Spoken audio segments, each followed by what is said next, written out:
Mesdames et messieurs, bonsoir. Soyez les bienvenus pour cette nouvelle édition de notre journal de 22 heures. Au sommaire de l'actualité.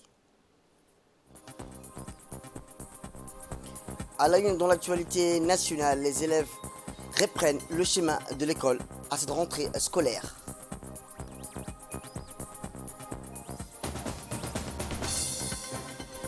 Et enfin, dans l'actualité internationale, au Nigeria, une application technologique alerte sur le changement climatique. C'était les titres. Merci si vous le rejoignez. Eh bien, suite au communiqué du ministère de l'Éducation nationale, de la formation professionnelle sur le calendrier de la rentrée scolaire 2022-2023, la rentrée scolaire de cette année pour l'enseignement fondamental a eu lieu ce matin sur l'ensemble du territoire national. Les petits écoliers de l'enseignement fondamental, qui comme à l'accoutumée sont les premiers à reprendre le chemin de l'école. Ils seront suivis, rappelés par les élèves de l'enseignement secondaire, général, technique et professionnel qui regagneront à leur tour les salles de classe. Accompagnés de leurs parents avec leurs habits neufs, les enfants n'étaient pas en reste. Comme vous le voyez sur les images, filles et garçons affichaient des sourires radieux. Souvent l'escorte parentale, nos chères petites têtes bouclées ont pris d'assaut les salles des classes pour enfin débuter leur année scolaire avec leurs professeurs respectifs. Voici quelques images tournées par notre équipe.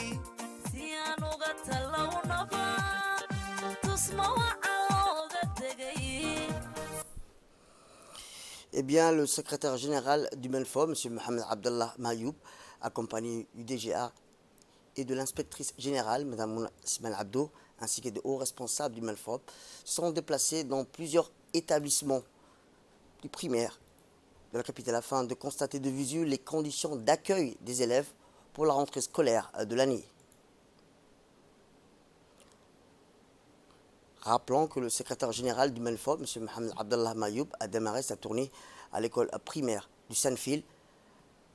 À chacun de ces étapes, le secrétaire général du MENFO, M. Mohamed Abdallah Mayoub, et ses proches collaborateurs s'est entretenu avec les enseignants, mais aussi avec les élèves et les personnels administratifs pour s'enquérir des conditions de cette reprise de l'année scolaire 2022-2023.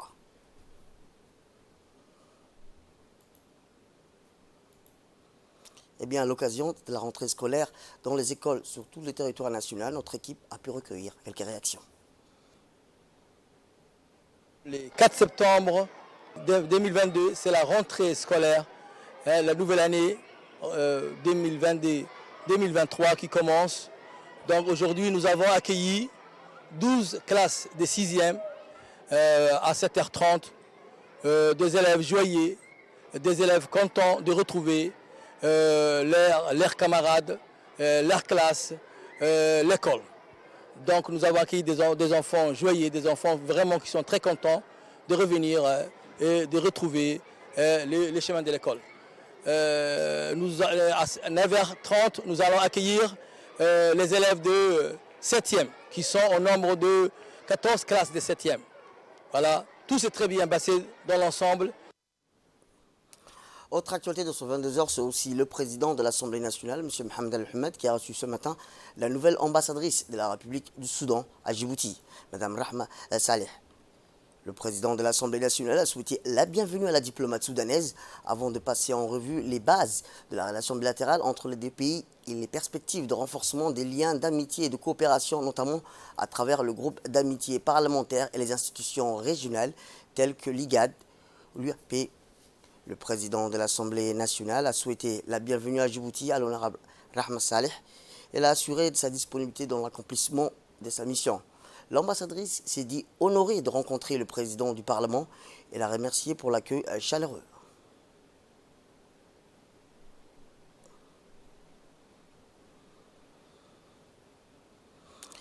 Direction Arta, où après les précipitations enregistrées sur le secteur d'Arta, plus précisément à Ouéa et ses environs, le barrage de l'Amitié a atteint un volume de 9 millions de mètres cubes d'eau enregistrés à ce jour. Bien que les oueds environnantes continuent de se déverser encore sur le barrage, le niveau de contenance maximum, qui est de 14 millions de mètres cubes d'eau, n'est pas encore atteint. Toutes les autorités en charge de la sécurité ont pris toutes les dispositions nécessaires afin d'éviter tout risque de noyade pour la population. Les forces de l'ordre de la police nationale ainsi que de la gendarmerie ont déployé aux alentours du barrage pour alerter la population.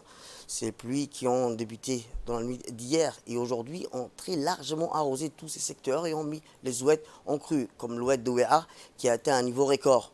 Pour l'heure, les premières informations que nous sommes parvenues font état de la disparition d'un jeune homme de 18 ans qui a été emporté par les eaux de l'oued de Ouéa. Les recherches lancées par les autorités préfectorales et les forces de l'ordre se poursuivent encore jusqu'à fin d'après-midi.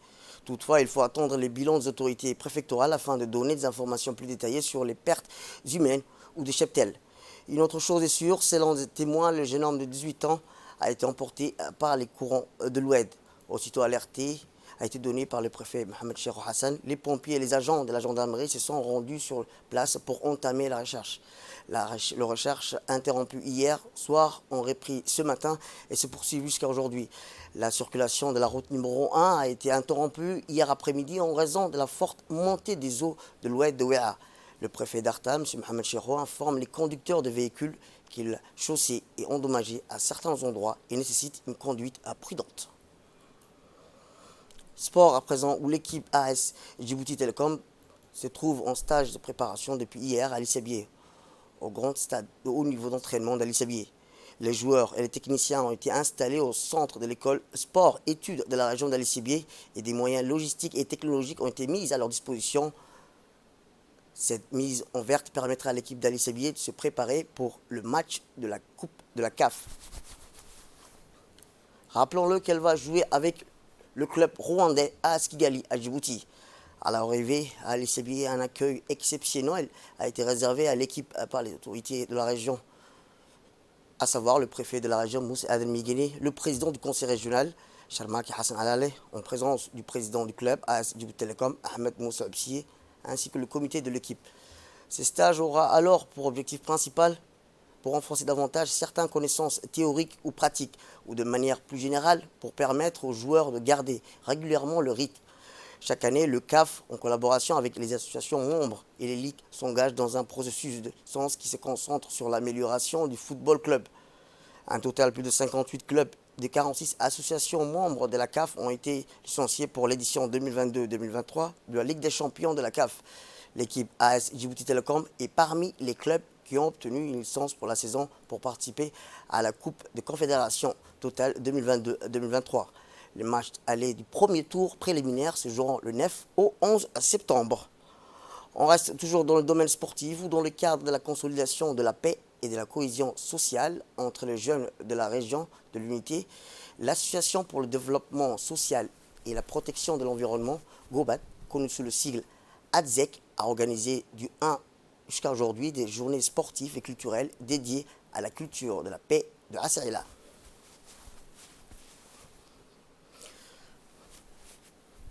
Ces journées ont vu la présence du président par intérim du conseil régional de Dikil, M. Ibrahim Gourou Abdallah, du sous-préfet de Assaïla, les responsables de l'association ADZEC, les membres du Seweru, du comité local de la paix de Dikil.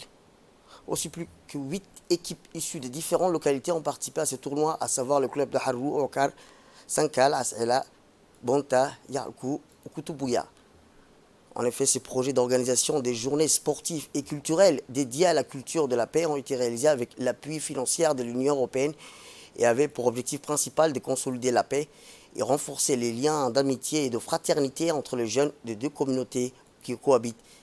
Les activités mises en œuvre au cours de la première journée de jeudi dernier sont la marche communautaire de la paix ainsi qu'à la soirée d'animation culturelle qui ont pu rassembler une mobilisation massive de jeunes filles et garçons venus de différentes localités de la région d'Ikil. Et durant 2 jours sont déroulés consécutivement le tournoi de football de 11 et défilé des équipes et enfin la rencontre finale suivie de la cérémonie de remise des trophées. les matchs de foot entre l'équipe de Dikil et l'équipe d'Acela. Donc, on a mené 8 équipes. Les 8 équipes se sont affrontées à Acela. Donc, parmi 8 équipes, il y a 2 équipes qui sont en finale, l'équipe d'Acela et l'équipe de Dikil, en cours de réalisation. Donc, l'objectif de cette activité, c'était la paix. Donc, la réconcilier des 2 communautés, à savoir qu'à Acela, il y a 2 communautés.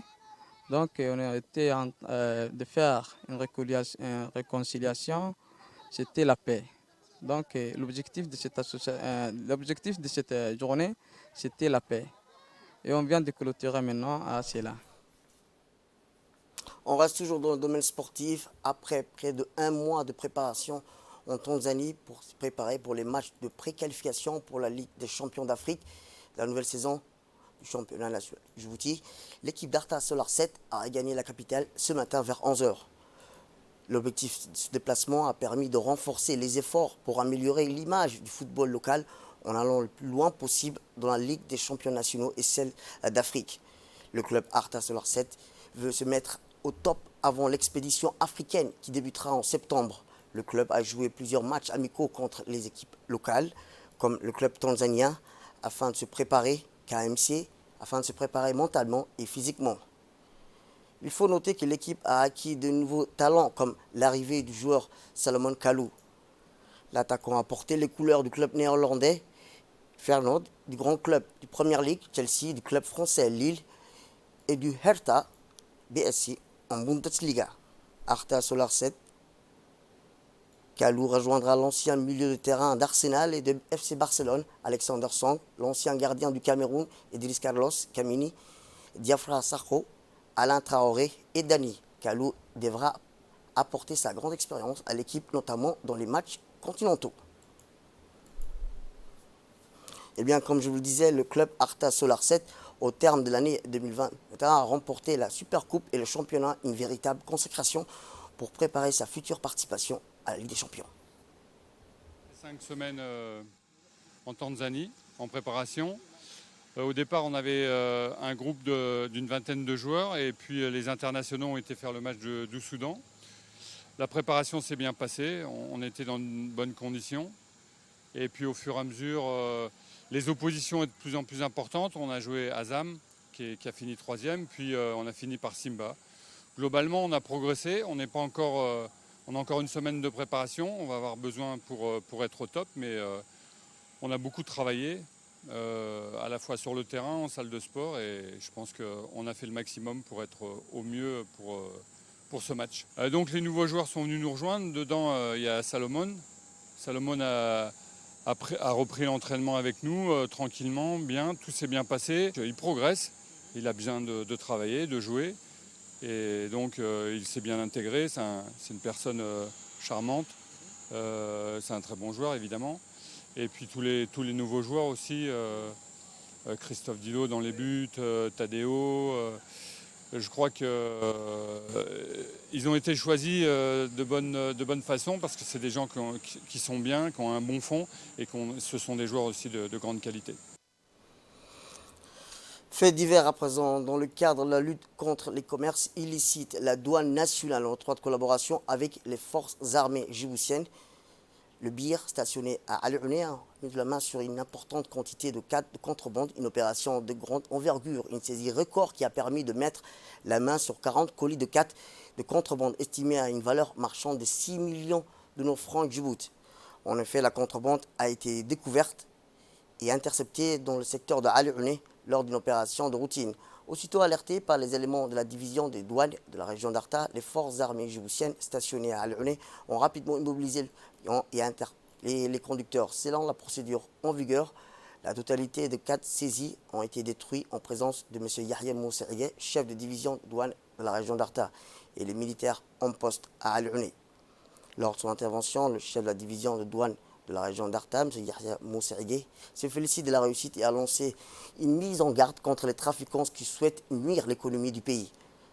Pour sa part, le directeur général de la douane, Bouled Ahmed Youssouf, a rendu un vibrant hommage à l'ensemble des agents de la douane ainsi qu'à l'ensemble des forces armées djiboutiennes et les forces de défense qui luttent jour et nuit contre les trafics illicites qui nuisent à l'économie du pays. Et dans l'actualité internationale, je vous dis dans le titre, au Nigeria, des jeunes filles ont développé une application qui devrait encourager davantage des personnes de la lutte contre le changement climatique pour la préservation de l'environnement.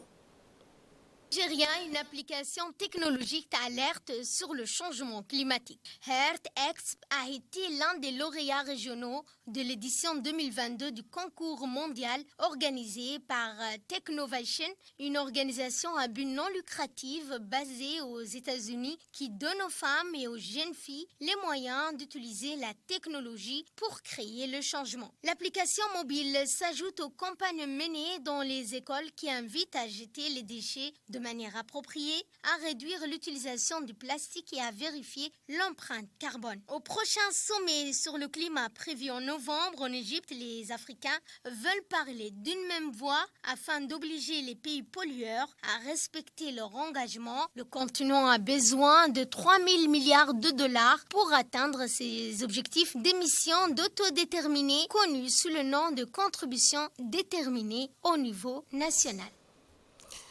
Autre actualité internationale, le décollage de la nouvelle méga fusée de la NASA vers la Lune a été annulé plutôt samedi au dernier moment.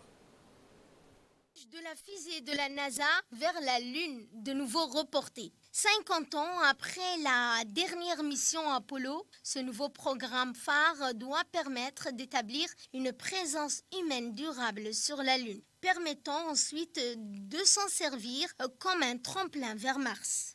Le lancement de la première mission test Artemis 1 sans astronautes à bord était initialement prévu à 14h heure locale avec une fenêtre de tir de 2 heures depuis le centre spatial Kennedy en Floride. Mais les équipes de la NASA ont échoué à résoudre un problème de fuite de carburant qui s'est déclenché au moment des opérations de remplissage des réservoirs de la fusée. Une nouvelle tentative pourrait éventuellement avoir lieu lundi ou mardi, mais la NASA va devoir analyser tous les paramètres avant de se prononcer sur une nouvelle date.